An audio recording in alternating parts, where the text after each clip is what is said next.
got Essar Ports. Of course, there was this news during the runs that the company is looking for shareholder approval to raise about $1 billion. We've got Mr. Rajiv Agrawal, the MD and CEO of Essar Ports, joining us on the show now. Mr. Agrawal, thanks very much for joining in. You are, of course, looking forward to the shareholder approval of this $1 billion of fundraising plans. If you could just shed some more light about, what are the instruments that you're looking to raise this via? Well, this is more of an enabling resolution because, we are looking at dollarizing a balance sheet. So our incomes and also the debt we want to dollarize so that, it reduces our overall cost of funding. Well, we haven't really got the permission from RBI as yet to refinance our debt, which we are seeking.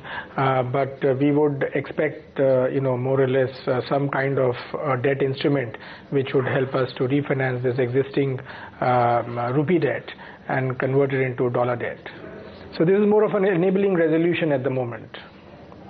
Mr. Agrawal, good morning. Neeraj here. Would this involve issue of equity as well, or would this largely be a debt-denominated fundraising? Well, this is more of refinancing of the existing debt. So it's not fresh debt that we're looking at, and it's not equity as it stands. So not even convertible equity that you would look to raise. It's purely debt raising. Convertible could be, because this is a very wide resolution which enables us to raise all kind of debt and equity instruments. And just probing a bit more before we move on to the business, Mr. Agrawal.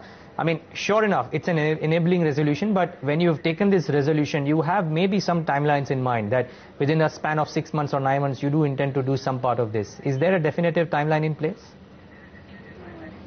Well, for refinancing the debt, definitely we would like to do it as soon as possible, and so that our debt cost could come down as the projects keep coming on stream. Our attempt is always to reduce the cost of debt, so that is definitely something which we will be going for very aggressively. So maybe during the year we would like to see that before the next AGM we would like to conclude some of these things because otherwise we have to again approach the shareholders, and it could be a time consuming activity. But in the near term there will not be for sure any kind of equity issuance, you are saying? No, we are not looking at any fresh equity issuance because all the projects that we have the debt and equity tied up. Equity is largely coming from internal accruals, so we don't really need any fresh equity infusion. Just to gauge the monetary impact of this refinancing, what is the rate at which you're looking to mop up this money, and what would be the savings then, if you could just quantify that for us as well? Well, it is a bit premature to say because we have not really approached the market in that way because unless we have the required approvals, it will be a bit premature. But since we are looking at incomes also in dollars, so we do not have to hedge the interest, the loans. So that will save us the hedging cost, and we expect that our cost should be something like 7 to 8%, as against at the moment around 12.5% to 13%. Mr. Agrawal, just to focus in on the business end, I believe that you've put in bids for the 4th terminal at JNPT, and the bids have opened up and you've emerged as one of the shortlisted parties as well. This is going to be a close to an 8,000 crore rupee project, if I'm not wrong. If you could just give us some details of, what are the terms, how much potential do you see from this particular project, and, if you do win the project, how is it likely to be funded as well? Well, this is again something which we have not yet fully decided whether we would like to bid or not. But since we are a prominent player in the business, we do participate in all these tenders.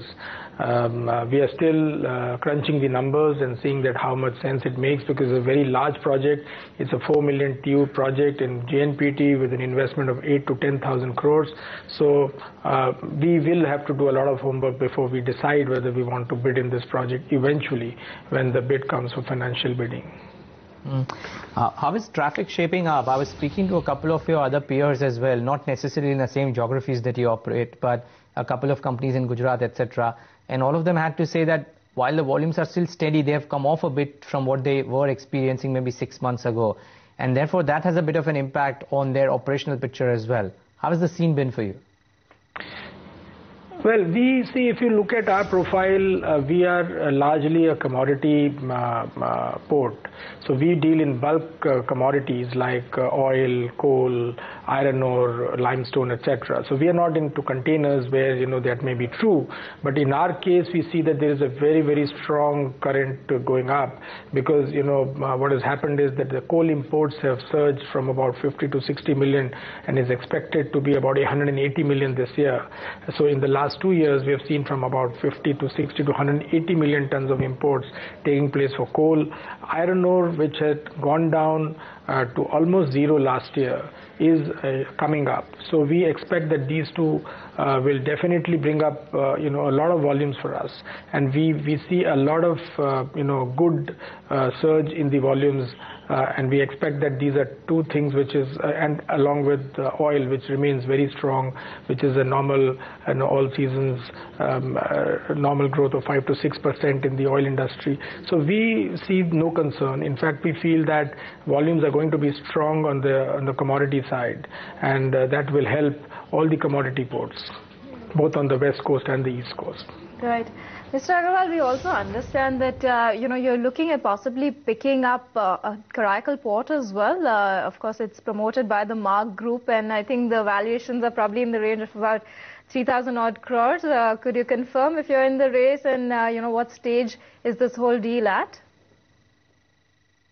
No, I don't think there is any substance in that. We do look at, any opportunity which may be there in the market, but we have not really moved in any way to say that we are in the race or we are looking positively to acquire that port. So I don't think that will be right to say that. And, any guess on valuation comes only thereafter. Okay, before we thank you, Mr. Agarwal, just leave us with how do you think the rest of the year shapes up for you? You sounded fairly confident on the volumes front. What kind of year-on-year growth do you envisage Essar Ports to show end of this year? Yeah, we are expecting a very good growth. Again, this year we are expecting about 15 to 20% growth in cargo, and we expect our third-party volumes to really pick up this year in the last 4 or 5 months. And in the next year, we expect very good growth in the third-party business, where we could be around 15 to 20% of our total volume to come out from third party, largely at Paradeep and Vizag, because Vizag will get operational. We will take over the operations sometime later in this year, and Paradeep, the first terminal has started. So we expect that the third party volumes are going to be very strong. Both are very strong commodity ports which have shown very, very good growth in the first 6 months. If you see the numbers, Paradeep port has shown something like a 40% increase in its numbers, and it's become the second largest port in the country after Kandla. So we expect that our volumes are going to be quite robust this year and also the next year, and our overall business and the third party business is going to be really gearing up in the next 1 or 2 years. And thereafter, again, we are having the coal terminal coming up, so that will bring up the volumes further, and we expect to reach our 30% third party target by that time.